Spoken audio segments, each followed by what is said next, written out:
Assalamualaikum warahmatullahi wabarakatuh. Kami dari kelompok 1 yang pendengar diri saya Fatwi dan Medan Sehat. Kami sini akan membahasakan tentang perkembangan dan peran sistem teknologi informasi.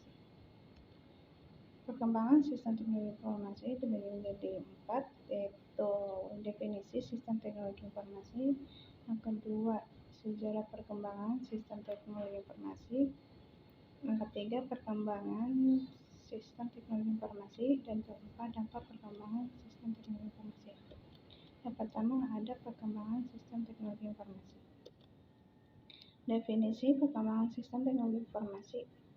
Teknologi informasi adalah suatu teknologi yang digunakan untuk mengolah data, termasuk memproses, mendapatkan, menyusun, menyimpan, dan manipulasi data dalam berbagai cara untuk menghasilkan informasi yang berkualitas, yaitu informasi yang relevan, akurat, dan tepat waktu, yang digunakan untuk keperluan pribadi, bisnis, dan pemerintahan, dan merupakan informasi yang strategis untuk pengambilan keputusan.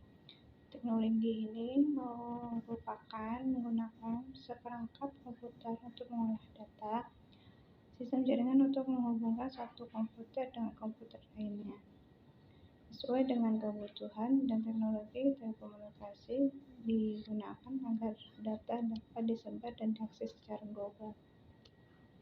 Dan yang kedua ada teknologi informasi. Teknologi informasi dilihat dari penyusunnya adalah teknologi dan informasi.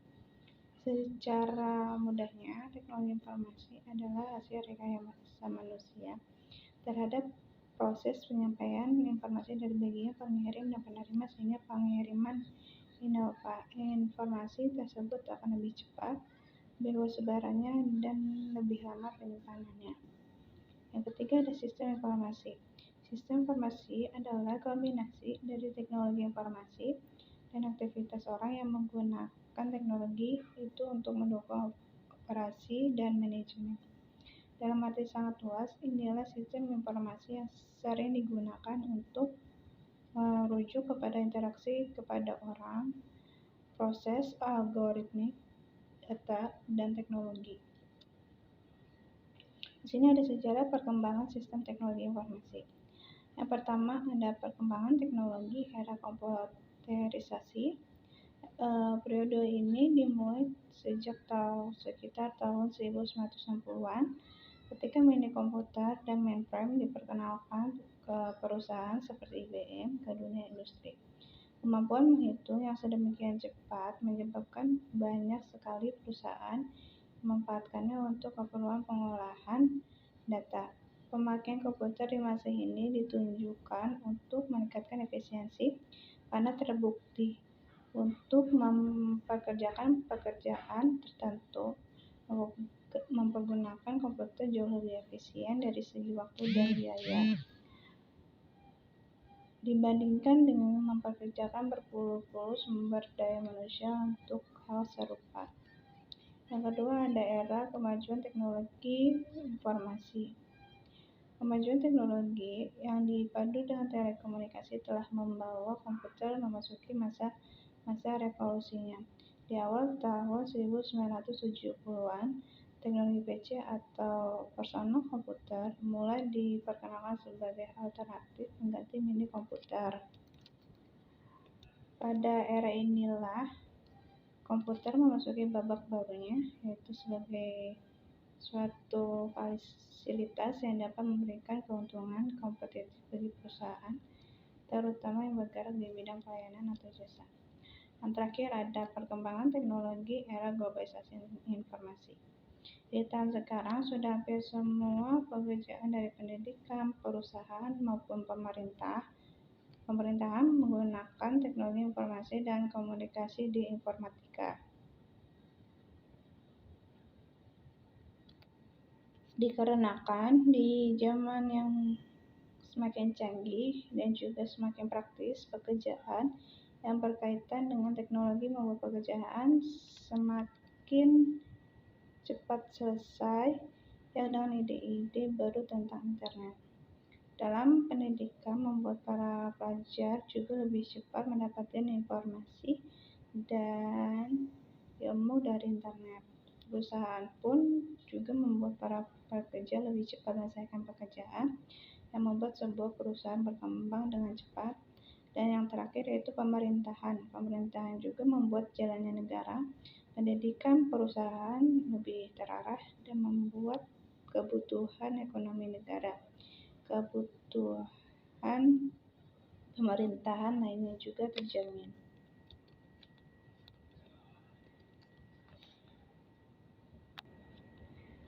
Perkembangan STI di Indonesia dibagi menjadi dua, yaitu yang pertama di negara Indonesia sendiri. Sejarah pengembangan sistem teknologi informasi masih terus berjalan. Perkembangan teknologi di informasi di Indonesia tidak bisa disamakan dengan negara maju seperti Jepang, Inggris, Amerika Serikat, dan Singapura, karena perbedaannya infrastruktur, wilayah, dan lain sebagainya. Yang kedua adalah sejak dekade 1970-an. Teknologi informasi di Indonesia berkembang secara bertahap. Pada perkembangannya dibentuk Departemen Komunikasi dan Informatika, yang kemudian membantu membuat perkembangan teknologi informasi di Indonesia menjadi lebih terarah. Media-media teknologi informasi seperti surat kabar, radio, dan sebagainya yang telah ada pada zaman penjajahan dan terus berkembang. Apa positif perkembangan STI? Yang pertama, pertukaran sumber informasi yang menjadi lebih mudah dan lebih cepat. Yang kedua, memudahkan pekerjaan. Yang ketiga, pekerjaan yang dapat dilakukan oleh satu orang menjadi lebih efektif dan efisien. Yang terakhir, ada sistem pembelajaran dapat dilakukan secara online tanpa harus melakukan tatap muka. Yang dampak negatif perkembangan STI, yang pertama ada menurunnya sosialisasi antar manusia, yang kedua adanya pelanggaran hak cipta, yang ketiga kejahatan di internet, yang keempat penyebaran virus komputer, yang terakhir ada pornografi, perjudian, penipuan, dan tayangan kekerasan. Saya akan melanjutkan presentasi dengan peranan sistem teknologi informasi. Teknologi informasi sangat berperan dalam pengelolaan sistem informasi, mulai dari intrai data, pengelolaan data, dan pengiriman data. Contohnya aja nih, misalkan kita sedang melakukan pengeditan atau kita akan mengerjakan tugas atau pekerjaan. Kita bisa tuh menggunakan device dari teknologi informasi kayak komputer, laptop, tab, dan lain-lain. Selain digunakan untuk pekerjaan tersebut, teknologi informasi juga memudahkan kita dalam melakukan pengiriman dan penggunaan data. Contohnya kita mengirim tugas menggunakan email atau G Drive. Dengan adanya teknologi informasi, semua pekerjaan manusia dapat berjalan lebih mudah.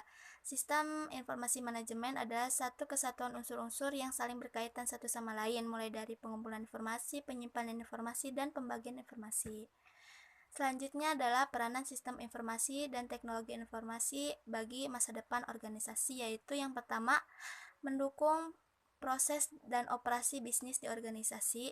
Yang kedua yaitu mendukung pengambilan keputusan para pegawai dan manajernya. Nah, ini contohnya misalkan di suatu perusahaan sedang ada nih kegiatan promosi jabatan atau kenaikan jabatan. Jadi dengan adanya teknologi informasi, para atasan nggak perlu lagi tuh nanya dari satu karyawan ke karyawan yang lain apakah si calon ini layak atau tidak dinaikkan jabatannya. Dengan adanya teknologi informasi, para atasan cuma tinggal melihat sistem dan di sana kan terlihat kalau si calon ini nih dia itu ternyata layak atau tidak, effort dia buat perusahaan itu kayak gimana, dia rajin atau tidak. Nah, seperti itu. Selanjutnya yaitu mendukung berbagai strategi untuk keunggulan kompetitif organisasi. Teknologi informasi juga secara umum juga memiliki peranan dalam organisasi, diantaranya sebagai berikut. Yang pertama itu minimal risk, yaitu setiap kegiatan dalam organisasi tentu memiliki resiko, terutama yang berkaitan dengan faktor-faktor keuangan kayak akuntansi. Kehadiran teknologi informasi selain mampu membantu organisasi mengurangi risiko yang ada seperti kayak kesalahan penulisan angka atau kesalahan perhitungan atau data yang hilang. Dengan adanya minimalis itu semua resiko akan dikelola. Yang kedua itu reduce cost, yaitu peranan teknologi informasi sebagai katalisator dalam berbagai usaha. Pengurangan biaya-biaya operasional organisasi pada akhirnya akan berpengaruh terhadap profitabilitas organisasi. Sehubungan dengan hal tersebut, biasanya ada 4 cara yang ditawarkan teknologi informasi untuk mengurangi biaya-biaya kegiatan operasional, yaitu yang pertama itu eliminasi proses, yaitu implementasi berbagai komponen teknologi informasi akan mampu menghilangkan atau mengeliminasi proses-proses yang tidak perlu. Yang kedua itu simplifikasi proses, yaitu berbagai proses yang panjang dan berbelit-belit biasanya akan disederhanakan dengan mengimplementasikan berbagai komponen teknologi informasi. Selanjutnya yaitu integrasi proses, yaitu teknologi informasi juga mampu melakukan pengintegrasian beberapa proses menjadi satu sehingga lebih cepat dan mudah. Dan cara yang terakhir yaitu otomatisasi proses, yaitu mengubah proses manual menjadi proses otomatis, merupakan alasan klasik lah buat dari teknologi informasi. Yang ketiga yaitu ada add value, yaitu menciptakan value bagi pelanggan perusahaan. Tujuan akhir dari penciptakan value itu tidak hanya untuk memuaskan pelanggan tetapi lebih jauh lagi, yaitu untuk menciptakan loyalitas kepada para pelanggan sehingga para pelanggan itu menjadi konsumen dalam jangka yang panjang. Yang terakhir yaitu create new realities, yaitu mampu menciptakan suatu arena bersaing baru bagi organisasi, yaitu di dunia maya berbagai konsep e-business semacam e-commerce, e-procurement, e-customers, e-royalty dan lain-lain pada dasarnya merupakan cara pandang baru dalam menanggapi mekanisme bisnis di era globalisasi informasi. Selanjutnya yaitu peran sistem teknologi informasi dalam organisasi. Yang pertama itu ada efisien, yaitu pengolahan transaksi TPS dan proses kontrol sistem PCS. Yang kedua yaitu efektivitas, ada SIM, DSS, GIS, EIS, yaitu menyediakan informasi bagi manajer di organisasi untuk mendukung proses pengambilan keputusan dengan lebih efektif. Yang selanjutnya yaitu komunikasi, yaitu menerapkan OAS, Office Automation System, yang mengintegrasikan pengguna sistem teknologi informasi termasuk para manajer secara elektronik, email, chat. Selanjutnya yaitu kolaborasi, yaitu video konferensi dan telekonferensi. Yang terakhir yaitu kompetitif, yaitu meningkatkan daya kompetisi menggunakan SIS, Strategic Information System. Begitulah presentasi dari kelompok pertama, yaitu dengan materi pengembangan dan peranan sistem teknologi informasi. Mohon maaf bila ada kesalahan kata. Wassalamualaikum warahmatullahi wabarakatuh. Terima kasih.